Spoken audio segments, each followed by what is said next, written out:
Hey, I'm Daniel Kleinschmidt. Welcome back to the 4 Pillars of Leadership. Last time, we created the foundation for your organization by recruiting incredible talent. Now that we've got the right people on board, how best do we invest in those people to ensure that they have the tools they need to succeed? Today, we'll be covering training and development. First, let's properly define the 3 facets of this pillar of leadership. Training is how we invest in our new hires to ensure they know how to do their job and their role correctly. But it's also how we continue to invest in our team members as our business grows and develops. Training is how we teach people to do what's expected of them. Coaching is how we improve upon what's already been taught. We use coaching to improve the behaviors of our workforce to ensure they meet the quality expectations that we've set. Development is how we invest in someone to ready them for that next role in their career. The first step we get to take with our incredible new hires is to train them to meet our expectations. And as our business grows and adapts, so too must our training evolve. This step is on constant repeat, even with our most veteran players. The only thing in this life that is certain is change. It is vital that we remain organized and prepared in our training approach. And as our business adapts, we adapt. Let's cover some quick concepts before you dive into training your team. First, prepare ahead of time. You may be an expert on the topic, but don't go in blind. Just organize your thoughts and make sure that the information has a flow that will make sense to everybody. I'd start by making sure you've covered the WIFM. What's in it for me? If you want to capture your audience and make sure that they are paying attention and ready to be open-hearted and open-minded to what it is that you have to teach, make sure they understand exactly what it is your training is going to do for them. Next, I recommend you lead with the basics. It may be easy to get caught up in all the intricacies of the incredible topic that you're covering, but make sure you've covered the foundations of what it is they need to understand to properly execute what it is you need them to execute. You can worry about all the intricacies later. It's important that you slow down when necessary. Not everyone learns at the same speed. Not everyone listens at the same pace. Make sure that everyone with you is with you. You can do this by simply gathering small confirmations from your team throughout the training. Once you've covered the content you need to cover, you've got to role play or quiz. And this depends on whether what you're teaching is a behavior or if it's just information they have to possess. If it's a behavior, practice, practice, practice. Don't leave that room until you've practiced those behaviors to perfection with each of those team members. If it's information, quiz them. Make sure that they're retaining the information you've taught and they didn't just sleep through your whole class. Lastly, make sure to recap the information at the end and set clear and proper expectations on how that information is going to be used out in the field. These expectations should have a measure for success and a clear timeline in which you expect to see those results. Now that we've trained and set clear expectations, it's time to coach.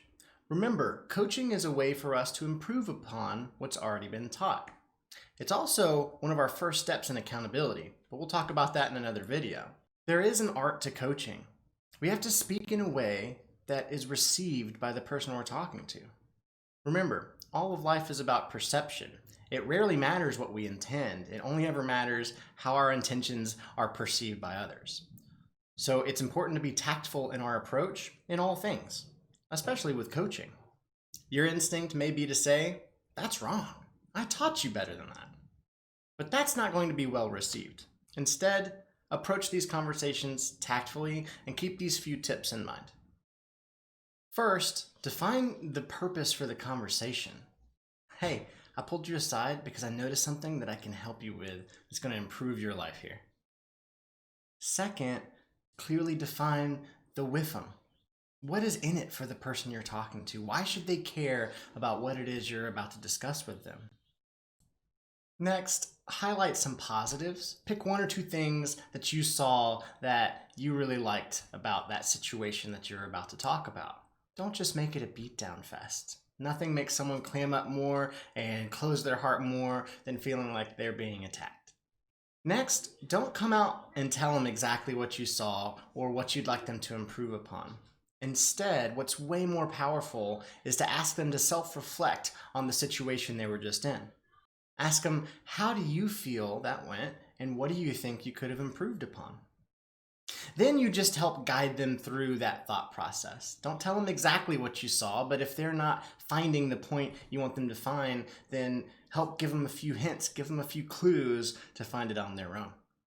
Then you have to guide their plan for improvement. So ask them, in what ways do you feel we can improve upon what we've just talked about? Help them form a plan that is both impactful but tangible, something reasonable. Lastly, define the measure of success, again, and the time frame in which we need to see that change. When you approach improvement conversations in this way, people are often way more receptive. It's hard to force someone to recognize a need for change. Our goal is to help guide them to that realization. Remember, if I say it, it's not necessarily true, but if they say it, it is. Self-reflection, particularly, is the most powerful tool in this section. It's also the most powerful tool in leadership, so you're preparing them for that next role, which is our next topic, development. As our business grows, so too will our need for the growth of our people. We'll need leaders especially, so it's important that we're developing our people and not just holding them to the standards of their position. Here's a few great tips to follow.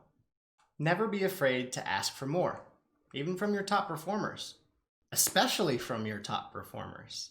Drive people not towards a global standard, but to what their potential is. Some of the best coaches in life have the highest expectation of you. Always have the growth conversations. Speak to your team members and understand where they're headed in life. What do they want out of this career? What's the next step they'd like to achieve? Because our goal should be to help get them there. Delegate new responsibilities. Once someone's mastered their current role, give them more. Follow the same process that we created for the training steps in the beginning. Teach them a new capacity, coach them towards perfecting that capacity, and rinse and repeat. Develop people to have more skills than what's simply required of them out of a single role. Like all other plans of action, make sure that these new responsibilities have measures for success and timeframes. If you are constantly raising the bar for your team members, developing them, investing everything you can in those team members, and you're the one who cares enough to ask them where they want to go and help them get there, you're going to have one of the strongest teams on the planet, I'm confident. The truest measure of success for a leader doesn't lie in a metric. It doesn't lie in revenue. It lies in the people's lives whom we've positively impacted. It's in the amount of people we've helped grow, both personally and professionally. If you can master recruiting incredible talent, and you can invest everything you are into your team members, then you are well on your way to having complete control of your business. As always, I look forward to your questions and comments, and I am very appreciative of you being here with us through this journey, and I can't wait to see you next time for our session on accountability.